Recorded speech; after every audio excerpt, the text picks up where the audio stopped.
Hi, I'm Cynthia Liu, your host here on East Brunswick Television.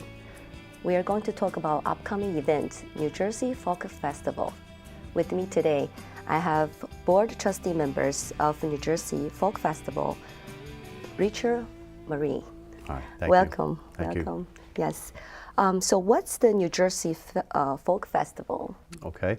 Well, the New Jersey Folk Festival has taken place at Rutgers University's Douglas Cook campus for over 40 years, and it celebrates the cultures and people and arts and crafts and music of New Jersey and other areas around New Jersey, and also each year focuses on a particular community, usually a marginal community, so that we can bring more attention to the many varied communities that exist within the state of New Jersey. Sure. So when will it take place? It will take place on Saturday, April 28th, 2018, and it will run from 10 in the morning until 6 p.m. And always a good idea to get there early because parking can get a little more difficult as the day goes on. Lots of food vendors, lots of arts and crafts vendors, and also educational opportunities for people to take part in seminars and talks and things of that nature.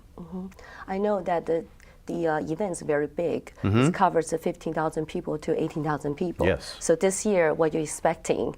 Well, usually it is somewhere between 10 and 15, maybe 20,000 at most. But this year we have a particularly exciting venue celebrating New Jersey's Native American tribes.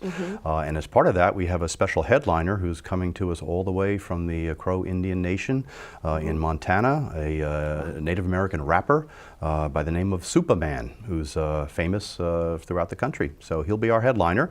So we think that he may draw a larger crowd.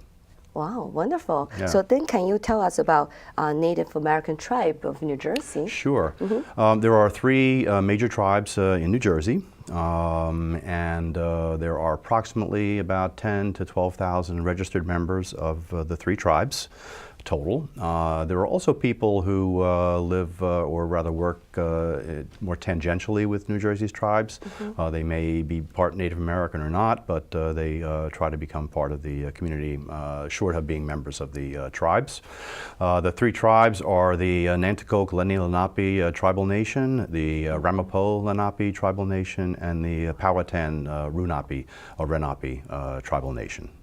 And they're located in Bridgeton, New Jersey, and that would be the Nanticoke Lenni Lenape, Rancocas area, which would be the Powhatan, and the Mahwah Ringwood area in northern New Jersey, which is where the majority of the Ramapo Lenape people live.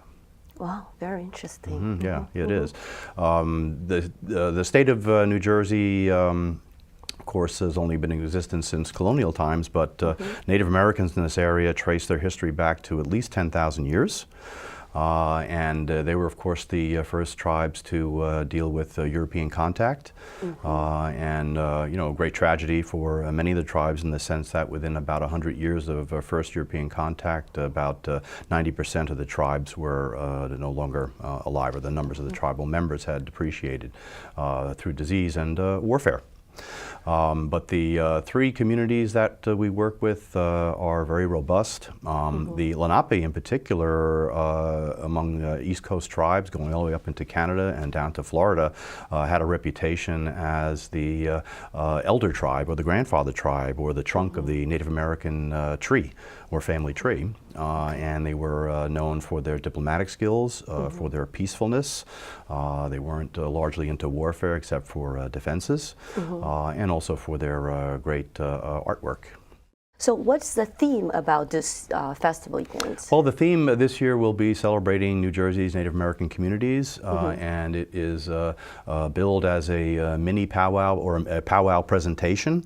All of New Jersey's tribes will be participating in various aspects of what a powwow is in terms of dancing, the regalia that tribal members wear, some singing and chanting, and in the midst of all that we will have the previously mentioned Crow Indian rapper, Superman, who will perform 3 shows during the day. And Native Americans are very family-oriented people, and near the end of their powwow presentation, they bring in members of the audience to a great, kind of a group dance ceremony. Very nice. And so people get very involved, and also members of the state get to learn a lot about the state's Native Americans. Many New Jerseyans assume there are no Native Americans in the state, and as recently as 1923, Lenape were trained out to reservations in Ohio and Oklahoma under what's known as the Indian Removal Act.